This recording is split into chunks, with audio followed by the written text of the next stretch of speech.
Je salue aussi le frère Kams. Je salue la famille Kamoigna. Je salue tout le monde, tous les fidèles de l'église Miel qui vont nous recevoir de partout. Amen. Amen. Je pense que je fais toute la présentation. On va commencer. Vous savez, aujourd'hui, Maman Rebecca, prophète, docteur, on va parler de quelque chose. D'ailleurs, on va nous lire quelque chose par le docteur. Après, nous allons commencer.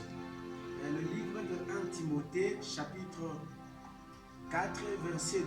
Nous lisons au nom de Jésus. Amen. Que personne ne méprise ta jeunesse, mais sois un modèle pour le fidèle, en parole, en conduite, en charité, en foi, en pureté. Amen. Amen. Est-ce qu'on peut acclamer pour la parole du Seigneur? C'est formidable et c'est puissant. Normalement, il devait y avoir des versets similaires à ces versets. Mais aujourd'hui, nous avions préféré de prendre seulement ces versets et puis nous allons parler et puis nous allons prendre un ramasser d'autres versets pour essayer d'étoffer notre thème d'aujourd'hui qui est vraiment basé sur le jeune appelé au ministère et les jeunes qui sont en train de recevoir le don. Aujourd'hui, il est possible, cher homme de Dieu, d'aller à la montagne, de retrouver tout un ribambelle de jeunes en train de parler en langue, en train de prêcher, en train de prophétiser, soit disant que l'Esprit du Seigneur est avec eux. Mais quand vous entrez en profondeur, ce sont ces jeunes-là qui sont impudiques, ces jeunes-là qui sont en train d'avorter, ces jeunes-là qui se comportent très mal. Mais ce sont ces jeunes-là qui parlent en langue. Mais quand vous allez en profondeur, ce sont ces mêmes jeunes-là, quand vous allez dans leurs écoles, ils ont des très mauvaises notes à l'école. Un grand prophète, comme notre prophète Josué, qui a toujours des zéros à l'école, mais qui prophétise très bien. Alors, nous posons la question, est-ce que le Saint-Esprit est seulement là pour nous donner les parler en langue, mais nous priver d'être intelligents? L'esprit qui est en nous, c'est l'esprit de sagesse, pas l'esprit de l'intelligent. J'aimerais dire à un jeune qui prie trop, mais qui a des zéros à l'école, de revoir ses cours. On n'est pas seulement là pour recevoir le Saint-Esprit et puis commencer à parler en langue et commencer à prophétiser. Jeunes gens, c'est possible que tu puisses avoir le Saint-Esprit et être gouverneur. Nous aimerions avoir cette génération de Daniel. Est-ce que quelqu'un peut dire génération de Daniel? Génération de Daniel. Vous savez, la génération de Daniel, c'est quoi? Cette génération où il y a un jeune homme comme Daniel, il est en train de prophétiser, mais il est en train de gouverner une ville. C'est-à-dire, c'est possible d'avoir un jeune de la dimension de Jacques Yaboula, un Jacques Yaboula qui est en train de prophétiser. Aujourd'hui, les jeunes prophètes, ce sont des pauvres. Les jeunes prophètes manquent de chaussures. On a limité la prophétie, les dons spirituels à la pauvreté. Non. Tu peux avoir les dons spirituels. Tu peux avoir le prophétique, mais tu es intelligent, tu es Bill Gates, tu as même Facebook. Tu as tout. C'est lui qui a créé Facebook. C'est un homme comme un chrétien. L'esprit que nous avons doit créer aussi des choses comme Facebook, des choses comme WhatsApp. Aujourd'hui, les chrétiens, on nous a créé WhatsApp, on nous a créé Facebook. On a tout créé pour nous. Nous, on ne fait qu'utiliser. Ça, c'est quel type du Saint-Esprit? Le Saint-Esprit qui ne peut pas créer. Quelqu'un peut dire Saint-Esprit crée. Dis encore Saint-Esprit crée. Nous refusons le Saint-Esprit qui ne nous aide qu'à parler en langue.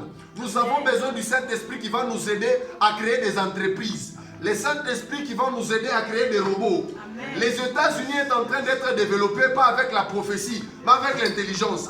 Le Congo est en train de tomber parce que sur une avenue, il y a 18 000 églises. Quelqu'un peut dire 18 000 églises. 18 000 églises. Nous avions besoin de 18 000 églises, 18 000 routes bien asphaltées. Amen. Au Congo, les jeunes gens abandonnent les études. Ils s'étoffent dans le ministère. Le ministère n'est pas un côté où on se cache quand on manque, quand on rate la vie. J'aimerais que quelqu'un il termine ses études. Il a fait 6 ans, il a fait 15 ans d'études, il est docteur en psychologie, mais il décide de servir Dieu. Réussis d'abord dans ta vie physique pour servir le Seigneur. Aujourd'hui, les gens qui ont échoué dans leur vie, ils viennent s'étoffer dans le ministère. Non.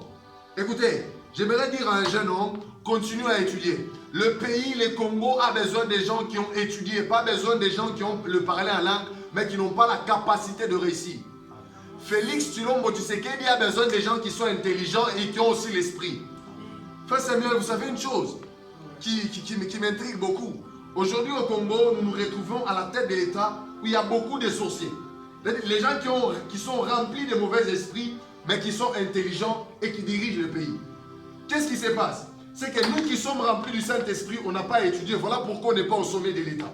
Si avec le Saint-Esprit que nous avions fait de bonnes études, nous serons au sommet de l'État. Mais on a abandonné nos études et nous sommes allés à la montagne pour trop prier avant les choses du Saint-Esprit. Ces choses-là nous ont donné qu'à manger. Ça ne nous a pas donné de grandes choses.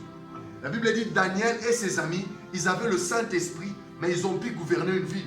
Nous avions le Saint-Esprit. Jeune, tu as le Saint-Esprit. Qu'est-ce que tu as pu faire dans le ministère?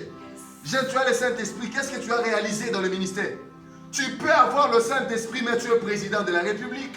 Tu peux avoir le Saint-Esprit, mais tu es chef d'une grande entreprise. Amen. Les gens qui dirigent Moumi TFM, ça peut être un jeune chrétien. Vous savez pourquoi on embauche que des gens qui sont occultes? Parce que nous sommes des chrétiens qui n'étudient pas.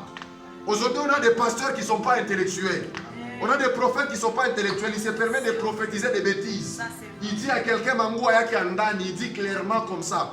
Quand tu manques les études, ça va te pousser à tomber même dans le ministère. Jeune homme, lève-toi. Rentre à l'école, prophète. Rentre à l'école, jeune pasteur. Tu as tout le temps de construire ta vie. Écoutez, travaillez votre psychique. Quand tu manques l'intelligence, tu auras du mal à réussir dans ta vie. Que le ministère ne soit pas cette cafouillasse là-bas où on se cache.